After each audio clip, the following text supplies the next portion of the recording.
శ్రీపాదరాజం శరణం ప్రపద్యే. వల్లభేశ్వర శర్మ దంపతులు, నేను సుబ్బన్న శాస్త్రి శ్రీపాదుల వారి లీలల్ని స్మరించుకుంటూ ఉన్నాను. ఇంతలో వారికి దూరపు బంధువు అయిన లింగన్న శాస్త్రి అనే అతడు వచ్చాడు. అతడు వేదాంగ పారంగతుడు. లింగన్న శాస్త్రి ఈ విధంగా చెప్పనారంభించాను. నేను పితృతర్పణముల నిమిత్తం పాదగయా క్షేత్రమైన పీఠికాపురానికి వచ్చాను. మా తాతగారు కర్మిష్ఠుడైన బ్రాహ్మణుడైనను ధనవంతుడైనను బహు పిసినాలి. శాస్త్రములలో చెప్పబడిన ఆపద్ధర్మాలను ధర్మ సూక్ష్మాలను వితండవాదంతో తనకు అనుకూలంగా అన్వయించుకునేవారు. పితృదేవతల తృప్తి కొరకు చేయబడు దశవిధ దానాలను యథాశక్తి అను సూత్రంతో వక్రంగా అన్వయించుకుని వారు అత్యంత స్వల్ప ద్రవ్యంతో ఆ తంతు అయింది అని అనిపించుకునేవారు. శ్రద్ధాపూర్వకముగా చేయబడు శ్రాద్ధ కర్మలందు కూడా అనవసరంగా ద్రవ్యం ఖర్చు పెట్టబడవలసి వస్తున్నదని, భోక్తలు ఇదే అదునని భావించి మిక్కుటంగా భోజనం చేయుచున్నారని, తన ఇల్లు గుల్లాగుచున్నదని అంతర్మథనం చెందుతూ ఉండేవారు. కాలము తీరగా మా తాతగారు చనిపోయారు. మా నాయన కూడా తండ్రి అడుగుజాడల్లోనే నడిచింది. జగద్భక్షకుడైన కాలము నా తండ్రిని కూడా కబళించింది. నేను మాత్రం శాస్త్రాలలో చెప్పబడిన రీతిగా నా శక్తికి తక్కువ గాని ఎక్కువ గాని కాకుండా యథాశక్తిగా పితృదేవతలకి సంబంధించిన తర్పణాదులు కావిస్తూ ఉండేవాడు.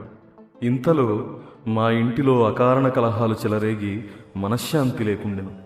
కారణములేమీ లేకుండగానే సద్య కలహాలు వచ్చుచూ ఉన్నాయి. పరమశాంతులైన బంధుమిత్రులు మా ఇంట అడుగుపెట్టిన కొలదిసేపటికే రౌద్రస్వభావాన్ని పొంది జగడములకు దిగగా అది కలహాల నిలయమాయను. నా భార్య నాపై అలిగి పుట్టింటికి పోయినది. నేను పరుండినప్పుడు నా కుమారుడు నా ఛాతీపై కూర్చొని తన 2 చేతులతో నా పీక పిసికివేయదలించింది. నా కోడలు, నీ వయసు వారు చాలామంది వల్లకాటికి చేరి ఉన్నారు, నీ వంతు ఎప్పటికి వచ్చునో కదా అని తిట్టిపోసేది. నా కూతురు నీ వంటి దరిద్రునికి కూతురుగా జన్మించుటకు ఏ జన్మలో నేనెంత పాపం చేసుకున్నానో కదా అని పరుషవాక్యాలాడేది. నా అల్లుడు, మా ఇంటిలో సరి అయిన సేవకులు లేరయ్యారు, దుక్కలాగున్నావు, మా ఇంటికి వచ్చి ఇల్లు వాకిలి ఊడ్చుట, గొడ్ల చావిడిలో గోసేవ చేయుట, అవసరమైనప్పుడు బ్రాహ్మణార్థానికి పోయి తిలదానాలు పట్టుట మొదలైన పనులు చేయవచ్చును కదా. మేము పస్తులుండి అయినను నీకు బకాసుర భోజనం సిద్ధం చేయగలవారం. నీవే వంట వార్పు చేసి నీవు తినగా ఏమైనా మిగిలినచో మాకు కూడా ఒక కబళం పెట్టవచ్చును కదా అని వ్యంగ్యోక్తులతో హింసించేవాడు. నాకు జీవితం కంటకప్రాయమైంది. ప్రతి జీవికిని జీవించుట యందు ఆసక్తి కలిగి జీవించుటలో మాధుర్యం ఉన్నదని తోచుంది. అయితే నా విషయంలో జీవించుటలో మాధుర్యం లేదని తేలిపోయింది. అయినచో బలవంతంగా ఆత్మహత్య చేసుకుని మరణించదమన్న పిశాచ జన్మ లభించునేమో అని భయం. నా మరణానంతరం నాకు శాస్త్రోక్త పద్ధతిలో అంత్యక్రియలు జరగవని నాకు స్పష్టంగా తోచింది. ఒకనాడు నేను మా ఇంటిలో ఉన్న గొడ్ల చావిడిలో నాకు అప్పచెప్పబడిన పనులను అన్నింటినీ పూర్తి చేసుకుని భోజనం చేయుటకు ఉద్యుక్తుడనయ్యాను. అయితే నా కోడలు నాకు పాసిపోయిన అన్నం పెట్టింది. అది దుర్వాసన కలిగి ఉన్నది. దానిలో నాకు కొన్ని పురుగులు కూడా కనిపించినవి. పనులను చేసి అలసి ఉన్న నాకు మిక్కుటంగా ఉన్న క్షుద్బాధ మరింత హింస కలిగించింది. కన్నీళ్లు కార్చుదామన్నను ఓపిక లేని స్థితిలో ఉన్నాను. దుర్వాసనతో కూడి ఉన్న అన్నాన్ని తినజాలను, ఆకలి బాధకు తట్టుకొనలేను. కడుంగుడు దైన్యస్థితిలో నన్ను నాకు ఈ లోకము, ఈ జనులు, ఈ బాంధవ్యాలన్నీ సత్యములేనా, లేక ఇదంతయును ఒక ఇంద్రజాల మహేంద్రజాలమా అని మనస్సులో శంక కలిగింది. ఆలోచించే శక్తి కూడా లేక మనస్సు మొద్దుబారిపోయింది. ఇటువంటి విషమ పరిస్థితిలో ఒక అవధూత నేనున్న గొడ్ల చావిడిలో నాకు దర్శనమిచ్చాను. కరుణారసం మహాప్రవాహం వలె అతని కండ్ల నుండి ప్రవహిస్తూ ఉండెను. ఆ దివ్య కరుణామూర్తిని గాంచిన తక్షణమే పసిబాలుని వలె వెక్కి వెక్కి ఏడ్చాను. ఆ వ్యక్తి నాకు కొన్ని లక్షల సంవత్సరముల నుండి తెలియననే జ్ఞానం కలిగింది. నేను ఆ అవధూత దివ్య శ్రీచరణాలపై పడి ఆ దివ్య శ్రీచరణాలను నా గుండెలకు హత్తుకున్నాను. ఆ అవధూత తన దివ్య హస్తాలతో ఆ అన్నమును స్పృశించెను. కంచంలోని ఆ అన్నం అదృశ్యమాయను. ఆ కంచంలో హల్వా అని పిలువబడు తీపి పదార్థం ఉండెను. ఆ అవధూత ఆ హల్వాలో స్వల్ప భాగమును స్వీకరించి మిగిలినది నన్ను తినమని ఆజ్ఞాపించింది. నేను సంతుష్టిగా తిన్నాను. నాలో జవసత్వాలు పుంజుకున్నవి. ఆ అవధూత నన్ను ఒక గుణపంతో ఈశాన్య మూలాన త్రవ్వమనెను. నిలువెత్తు గొయ్యి తీసిన తదుపరి దానిలో 2 కుక్కల అస్థిపంజరాలు బయటపడినవి. వాటిని నేను అవతల పారవేసితిని. అవధూత నా వద్ద ఉన్న గంజిని దానిలో పోయమనెను. నేను ఆ గోతిలో గంజిని పోసి మట్టితో పూడ్చాను. అంతటా ఆ అవధూత ఇలా సెలవిచ్చాను: నీకు పిశాచ బాధ నివృత్తి చేశాను. నీ గృహానికి ఇప్పుడు స్థలశుద్ధి జరిగింది. క్రమశః పరిస్థితులు చక్కబడును. పాదగయా క్షేత్రమైన పీఠికాపురం నుండి నీకు పిలుపు వచ్చింది. తక్షణమే నీవు పయనం కావలసింది. నీకు తగిన ఏర్పాట్లు చేయబడను. మనం తిరిగి పీఠికాపురంలో కలుసుకుందాం. నేను కట్టుబట్టలతో పీఠికాపురానికి పయనమయ్యాను. ఇంటిలోని వారెవ్వరికీ చెప్పకుండా తక్షణమే బయలుదేరాను. నేను కొంత దూరం పోవుసరికి సాయం సంధ్య సమీపిస్తూ ఉన్నది. ఒక మామిడి తోట గుండా ప్రయాణం చేస్తూ ఉన్నాను. ఆ తోట యజమాని నరసింహప్ప అనునతుడు నన్ను మిగులు ఆదరించెను. భుజించుటకు మధురమైన ఫలములను సమర్పించెను. నా ఆకలి తీరింది. ఆ రాత్రికి తన ఇంట ఆతిథ్యాన్ని తీసుకోవలసిందని బ్రతిమలాడాడు. నేను సరే అన్నాను. ఉదయం నేను స్నాన సంధ్యలు నెరవేర్చుకునిన తదుపరి నాకు వస్త్రదానమర్చి కొంత ద్రవ్యమును దక్షిణిగా సమర్పించింది. అవధూత చెప్పినట్లే సక్రమంగా ఏర్పాట్లు జరుగుచుండట గమనించిన నాకు ఆశ్చర్యం కలిగింది. అంతటా ఆ రైతు, అయ్యా, నిన్న మధ్యాహ్న సమయం నందు ఒక అవధూత స్వప్న దర్శనమిచ్చి సాయం సంధ్యయందు సద్బ్రాహ్మణుడొకడు పాదచారి అయి తోట మార్గమును పోవుచుండుననియు అతనికి ఆతిథ్యమిచ్చి ఆ మరునాడు వస్త్రదానం చేసి దక్షిణ కూడా ఇయ్యవలసిందనియు అతనికి భుజించటానికి మామిడి పండ్లను ఇవ్వవలసిందని చెప్పాను. తమ దర్శన భాగ్యం కలిగింది. మీకు సేవ చేసుకున్న అదృష్టం కూడా కలిగింది. ధన్యుడనయ్యాను అని అతడు సంబరంగా చెప్పాడు. ఈ వృత్తాంతాన్ని బట్టి ఆ అవధూతలో అతీత శక్తులు చాలా కలవని, వారు సామాన్య అవధూత కాదని నాకు స్పష్టమైంది. నేను వేదమునందరి రుచలను వల్లివేసుకునుచూ ప్రయాణం చేస్తూ ఉన్నాను. నూతన వస్త్రాలను ధరించి వేదమును వల్లివేసుకునుచూ పోవుచుండగా నాలోని నరములలో విద్యుత్తు ప్రవహించుట గమనించాను. ఆ విద్యుత్ ప్రవాహం వలన శరీరం నందు తెలియరాని ఆనందం కలుగుతూ ఉన్నది. నా వెనుకనే ఎవరో వేద పండితుడు వడివడిగా వచ్చుట గమనించాను. అతడు వేదన్నందలి సావిత్రి పన్నాన్ని చెప్పనారంభించాను. నేను కూడా అతనితో స్వరం కలిపాను. అంతటా ఆ వేద పండితుడు, సావిత్రి పన్నము చాలా ముఖ్యమైనది. త్రేతాయుగం నందు భారద్వాజ మహర్షి సావిత్రి కాటక చయనం చేశాను. అది కూడా పీఠికాపురంలోనే చేశాను. ఆ దత్తప్రభువు ఏనాడో ఇచ్చిన వాగ్దానాన్ని అనుసరించి నేడు పీఠికాపురం నందు శ్రీపాద శ్రీవల్లభ రూపమున అవతరించినారు. వేదము ప్రభు సమ్మతం. వేదములను పఠించు అధికారము బ్రాహ్మణులకే ఇయ్యబడినను వేదములను అధ్యయనం చేయు అధికారం మాత్రం సర్వవర్ణముల వారికి ఇయ్యబడింది. బ్రాహ్మణులు శ్రీకృష్ణుని పూజించువారు. మరి శ్రీకృష్ణుడో బ్రాహ్మణుల పాదాలను కడిగి నీళ్లను నెత్తిపై జల్లుకునేవాడు. పీఠికాపురం నుండి పిలుపును అందుకున్న నీవు ఎంతయో అదృష్టవంతుడవని పలికెను. నేను వారిని, అయ్యా, శ్రీపాద శ్రీవల్లభులెవరు? వారి మహిమను వినగోరుచున్నానని కోరగా ఆ వేద పండితుడు, నాయనా, శ్రీపాద శ్రీవల్లభుల వారి దర్శనం సర్వపాపక్షయకరం. వారు సాక్షాత్తు దత్తాత్రేయులవారు. వారి లీలా జన్మభూమి పీఠికాపురం. పూర్వయుగములందలి మహాత్ములు అవసరం ఏర్పడినప్పుడు అవతార పురుషునితో కలిసి అవతరించుటకద్దు.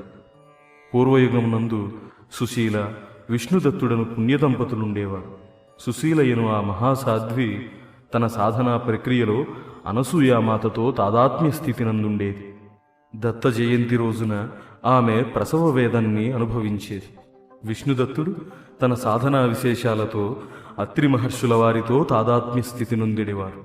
ఈ తాదాత్మ్య స్థితి అనున్నది అభౌతికము, అప్రాకృతికము, మనోబుద్ధులకు అగోచరం, దేవరహస్యం, వాక్కునకు అందనటువంటిది, వివరించి చెప్పుటకు సాధ్యం కానిది.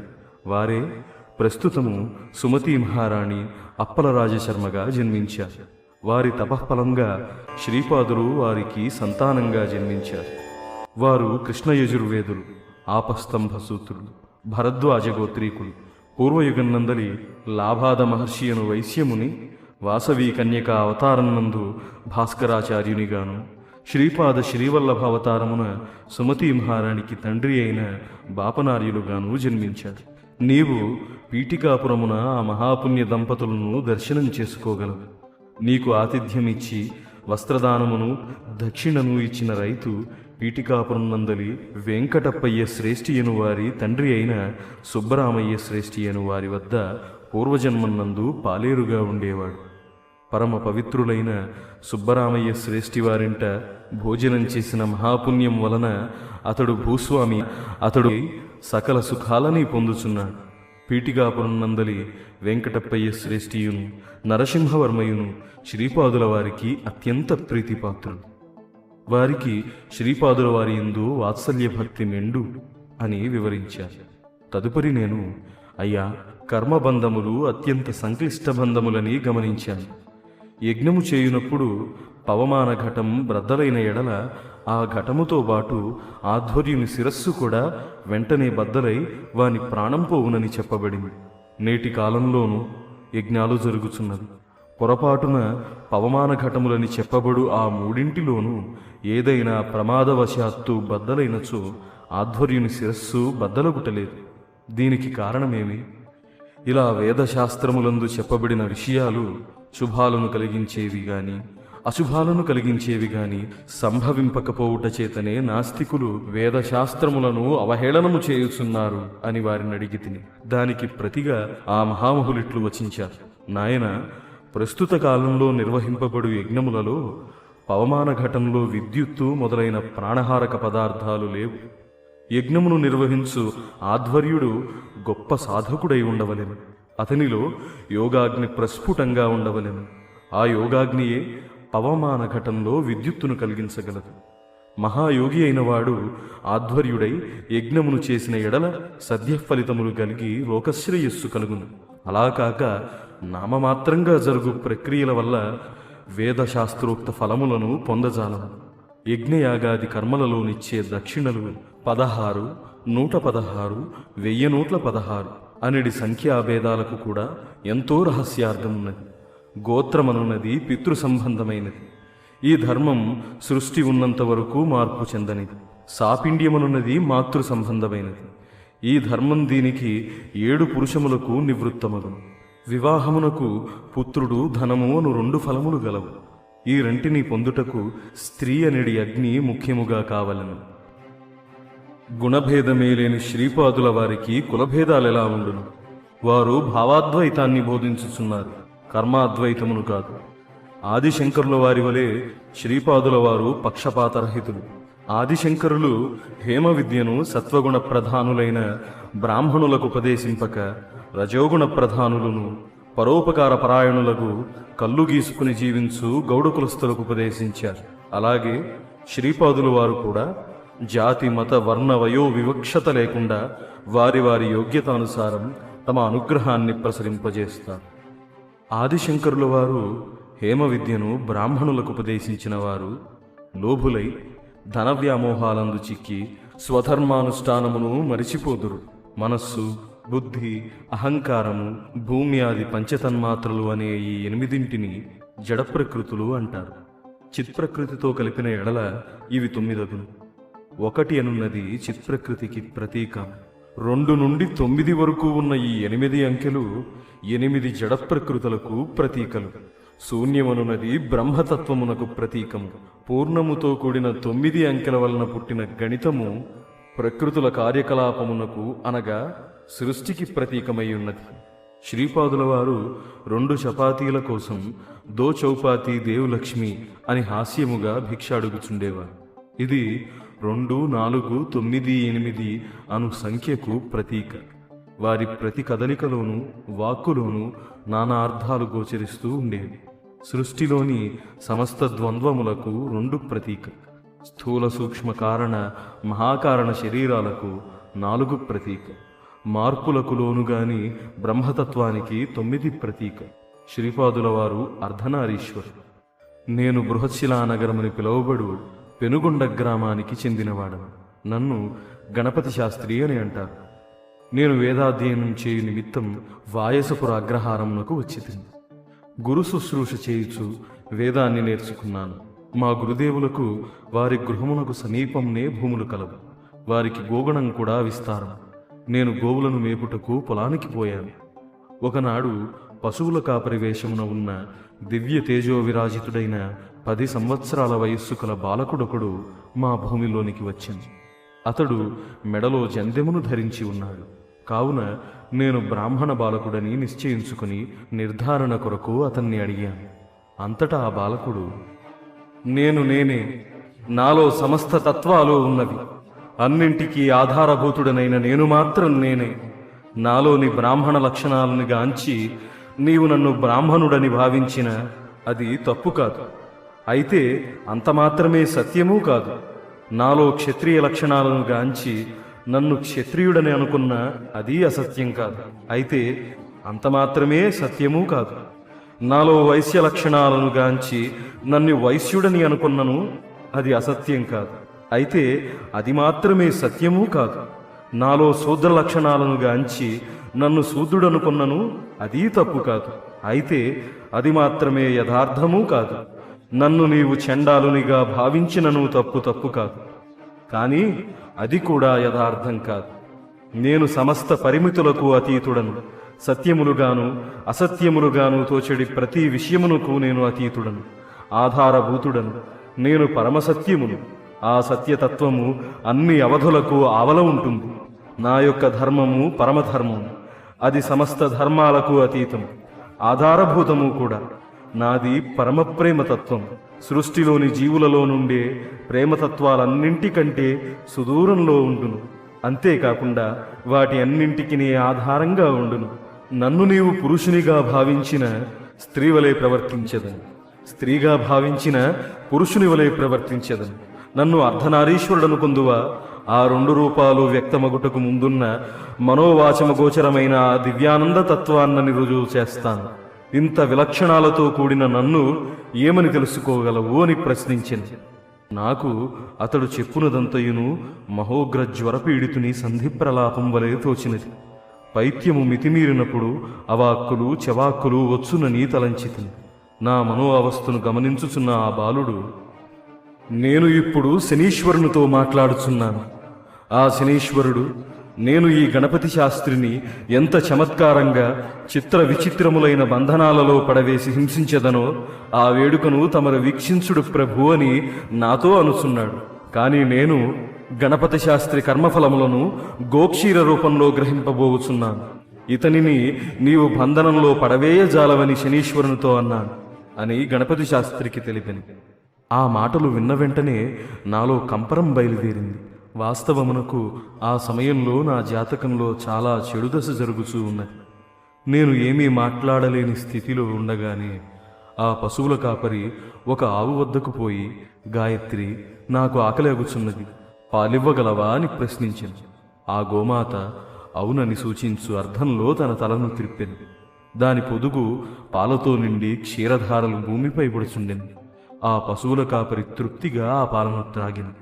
వాస్తవానికి అది గొడ్డు ఆవు అయినను ఆ పశువుల కాపరికి పాలిచ్చింది. ఇది అంతయును నాకు అయోమయంగా ఉండెను. ఆ పశువుల కాపరి తృప్తిగా అచ్చట ఉన్న ఒక మామిడి చెట్టు కింద కూర్చుని ఉంది. నేను తిరిగి అతని వైపుకు యాదృచ్ఛికంగా చూడగా ఆ పశువుల కాపరితో పాటు ఎవరో 10 ఏండ్ల రైతు బాలిక వేషంలో ఉన్న కన్య కూడా ఉండెను. సూపరులకు వారిరువురు నయనానందకరంగా ఉన్నారు. వారి సరస సల్లాపములు, వినోదభరితములైన సరస సంభాషణలు చూడసక్కని జంటగా కనిపించారు. ఇంతలో వెంకటప్పయ్య శ్రేష్ఠి గారు తమ గుర్రపు బండి నుండి దిగారు. వారితో పాటు 10 సంవత్సరముల వయస్సు కలిగిన తేజో విరాజితుడైన బాలకుడొకడున్నాడు. అతడే శ్రీపాద శ్రీవల్లభస్వామి అని ఆ తర్వాత తెలుసుకున్నాను. మా గురుదేవులకు ఈ భూమిని వెంకటప్పయ్య శ్రేష్ఠి గారు తమ తండ్రి గారి స్మృత్యర్థం భూదానంగా ఇచ్చి ఉన్నారు. ఈ భూమికి ఆనుకుని శ్రేష్ఠి వారికి విస్తారమైన భూములు కలవు. తమ భూములను పర్యవేక్షించుకున్న నిమిత్తం శ్రీ శ్రేష్ఠి గారు ఎప్పుడైనా పీఠికాపురం నుండి వాయసపుర అగ్రహారానికి వస్తూ ఉండే. శ్రేష్ఠి గారు పశువుల కాపరిని, అతనితో ఉన్న రైతు బాలికను చూసి ఆశ్చర్యచకితులయ్యారు. ఏలన వారు మహాతేజోవంతులుగా ఉండుటేగాక కొంచెము మార్పులు చేర్పులతో శ్రీపాదుల వారినే పోలి ఉన్నారు. అంతట శ్రీపాదుల వారు, తాత, ఎందుకంత సంభ్రమాశ్చర్య చకితుడవైనావు అని అడిగారు. దానికి వారు, నాయన, వారిని చూడుము, నయనానందకర దృశ్యము అన్నారు. అంతట శ్రీపాదుల వారు, చూచెడివాడు చూడబడి దృశ్యము ఒక్కటేనా అని అడిగారు. దానికి శ్రేష్ఠి గారు, అంతటి వేదాంత విషయాలు నాకు తెలియవు బంగారు తండ్రి అని గోముగా పలికారు. శ్రీపాదుల వారు, తాత, ఇందులో వేదాంతమేమున్నది? శ్రీహరి కూడా పరిమితులు లేని తన మాయాగతిని చూసి ఆశ్చర్యచకితుడైనాడట. ఈ సృష్టి నవరసభరితం. ఆశ్చర్యకరమైన దృశ్యాలు కల్పింపబడుట కూడా సృష్టిలోని ఒక నియమం. అచ్చట రెండుగా ఉన్నది, ఇచ్చట ఒకటిగా ఉన్నది. ద్వైతము యథార్థమా, అద్వైతము యథార్థమా? నేను ఒకటా, రెండా, లేక అనేకమా? ఆలోచించి చెప్పు. శ్రేష్ఠి గారికి శ్రీపాదుల ఈ మాటలతో పశువుల కాపరియు ఆ రైతు బాలికయు కూడా శ్రీపాదుల వారి కాయసృష్టిగాని కాదు గదా అనే సందేహం కలిగింది. శ్రేష్ఠి గారి చుబుకమును పట్టుకుని శ్రీపాదుల వారిలా అన్నారు, తాత, సందేహమెందులకు? మీ వంశంలోని వారు నన్ను మరువనంత వరకు నేనును నా శక్తియును అదృశ్య రూపమున మీ భూములలో సంచరించువారమే. మీ ఇంట్లో నా అడుగుల చప్పుడు సాధకులైన వారికి తప్పక అనుభవమయ్యే విషయం. అనగాదేవి సమేతుడనైన అనఘుడు శ్రీ దత్తాత్రేయుడు తన అర్ధనారీశ్వర స్వరూపమును దృష్టిగోచరం కాకుండా అవధూత రూపమున శ్రీపాద శ్రీవల్లభ రూపమున నీ సమక్షంలోనే ఉన్నాడు. సందేహం వలదు. నేను సుమతీమాయికి ప్రప్రథమమున దర్శనమిచ్చినప్పుడు, నేను పుత్రుడనై జన్మించునప్పుడు వివాహ ప్రయత్నం చేయవద్దనియు, ఆ రకంగా ప్రయత్నం చేసినచో ఇల్లు వదిలి వెళ్ళిపోవుట ఖాయమనియు నిశ్చయంగా చెప్పాను. నీవు రాజర్షివి గనుక నిష్కల్మష భక్తిపాసంతో నన్ను బందీగా చేశావు. కనుక అనగా సమేతమైన అనఘాస్వరూపమును నీ దృష్టికి దృగ్గోచరం గావించాను.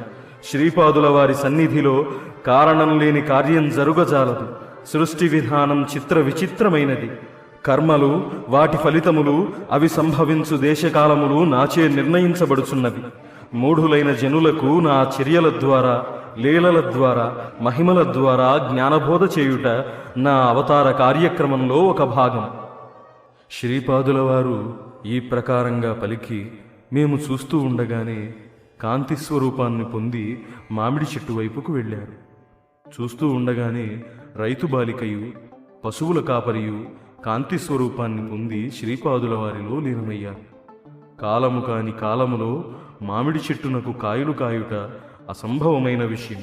కానీ ఆ మామిడి చెట్టునకు ఒకే ఒక కాయ కాశాను. దానిని శ్రీపాదుల వారు కోశారు. వారి హస్తస్పర్శ ఎట్టిదో కాని అది చూస్తుండగానే పండుగా మారింది. పసిపిల్లవానికి తల్లి భోజనం గాని మధుర పదార్థాలను గాని తినిపించు రీతిన శ్రీపాదుల వారు శ్రేష్ఠి గారిచే ఆ మామిడి పండును తినిపించారు. ఆ మామిడి పండును తిన్నంత వరకును శ్రేష్ఠి గారు పసిబాలుని వలె ఏడుస్తూ ఉన్నారు. శ్రీపాదుల వారి మాతృప్రేమ 1000 తల్లుల ప్రేమ కంటే గొప్పది. వారి దివ్య నేత్రాల నుండి కారుణ్యము, ప్రేమ వర్షించునప్పుడు వారు సాక్షాత్తు త్రిశక్తి స్వరూపిణి అయిన అనఘామాతయే అని అనిపించదు. ఆ మామిడి పండు యొక్క టెంక శ్రీపాదుల వారి సముఖంలో నిట్ట నిలువుగా నిలబడి ప్రభువు యొక్క ఆజ్ఞ కోసం వేచి ఉండు సేవకుని వలె ఉన్నది. శ్రీపాదుల వారి హస్త సంజ్ఞతో అది పైకి ఎగిరింది. అది మామిడి టెంక రూపమున ఉన్నను కేవలం కాంతి స్వరూపంగా మారిపోయింది. శ్రీపాదుల వారిలా అన్నారు, విత్తు ముందా చెట్టు ముందా అని కొంతమంది వితండవాదం చేస్తారు. ఈ రెండింటికంటేను ముందున్నవాడు ఒకడున్నాడు. అతడే దైవం. తన సంకల్పాన్ని బట్టి విత్తనం నుండి చెట్టును గాని, చెట్టు నుండి విత్తనాన్ని గాని ఆవిర్భవింపజేయగలడు. అమోఘమైన అతని సంకల్పం సప్త మహర్షులకు సైతం ఊహింపనలవి కానిది. మాలిన్యంతో కూడిన పరమాత్మ జీవుడని పిలువబడుచున్నాడు. మాలిన్యరహితుడైన జీవుడు పరమాత్మ అగుచున్నాడు. జీవాత్మ పరమాత్మలో లీనమైనప్పుడు అతని సంస్కారములన్నీయూ వేయించబడిన విత్తనం వలె ఉండును.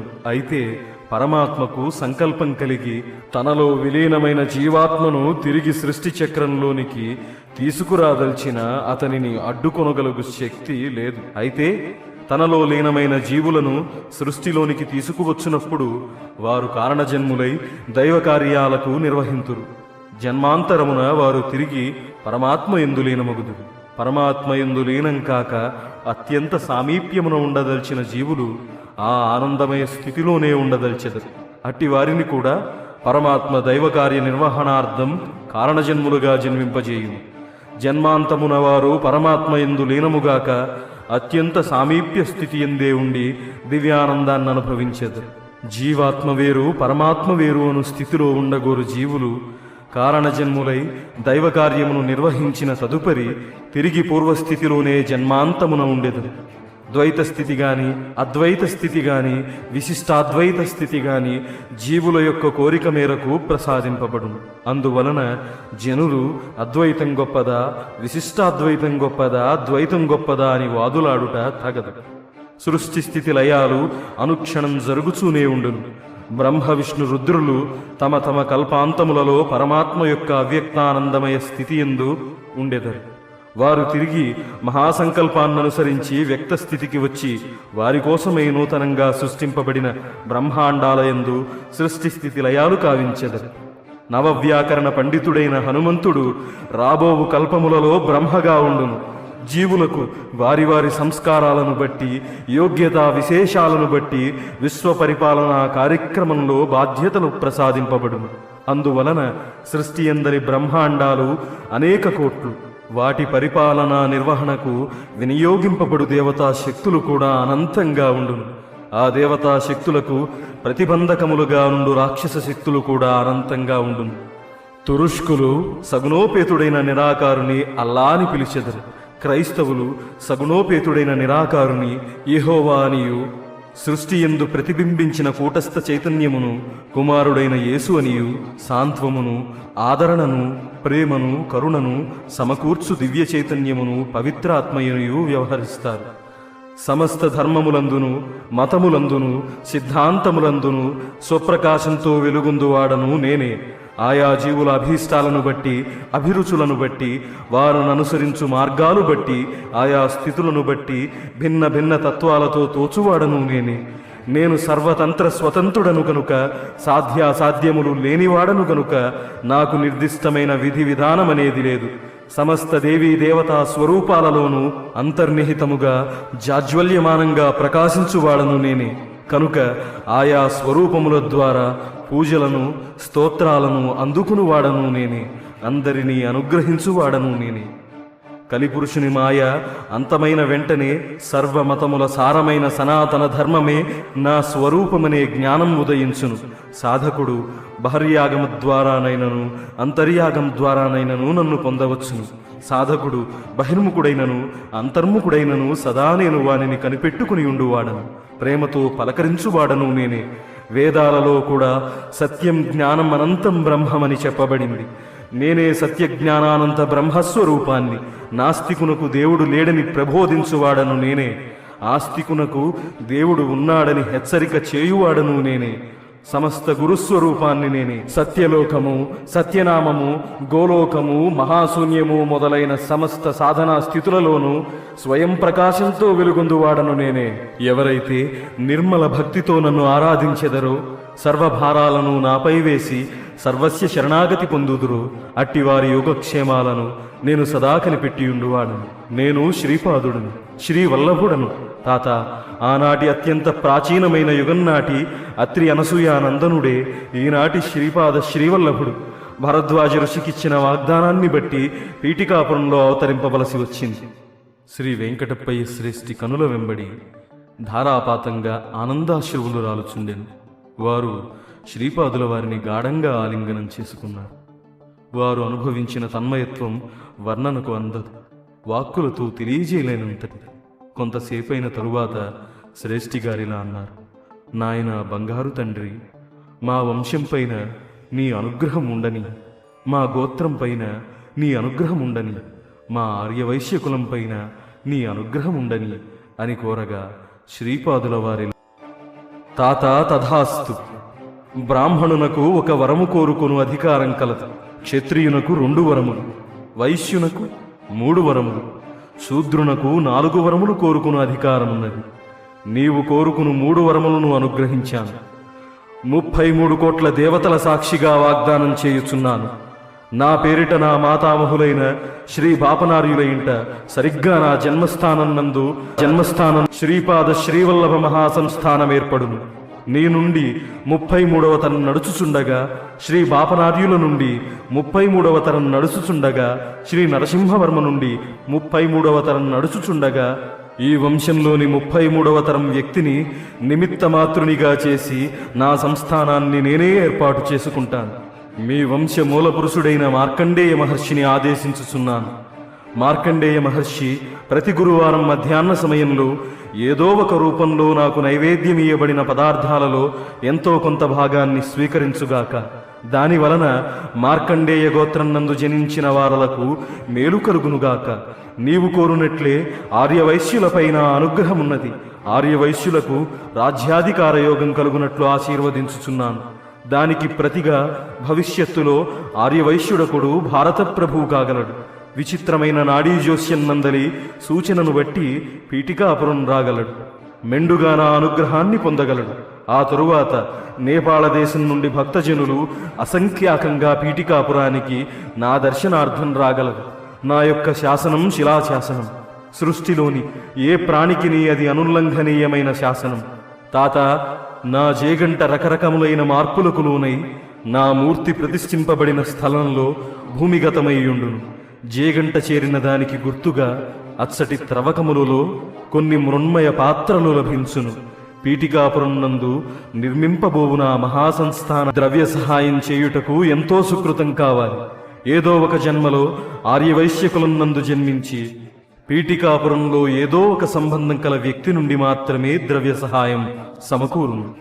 అవిశ్వాసులు, మూఢులు, పాండిత్యజనిత అహంకారులు ప్రతిదానికి ప్రమాణాన్ని కోరెదరు. నా చరిత్ర పారాయణం చేసిన అభీష్ట సిద్ధి కలుగును. పీఠికాపురంలోని నా సంస్థానముకు సంబంధించిన ఏ సత్కార్యములో పాల్గొనినను ప్రతిబంధకాలు తొలగును. పీఠికాపురంలో నా జన్మ నక్షత్రమైన చిత్తా నక్షత్రం నాడు నన్ను శ్రద్ధతో అర్చించిన రుణబాధలు తీరును. కన్యలకు యోగ్యులైన వరులతో వివాహం జరుగును.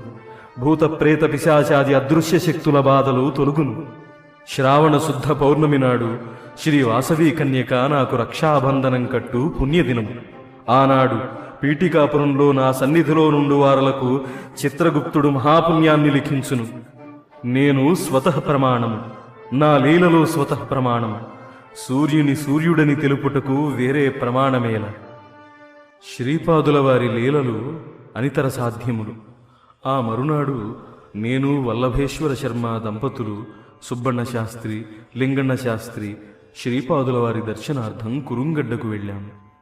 శ్రీపాదుల వారు మమ్మెంతగానో ఆశీర్వదించారు.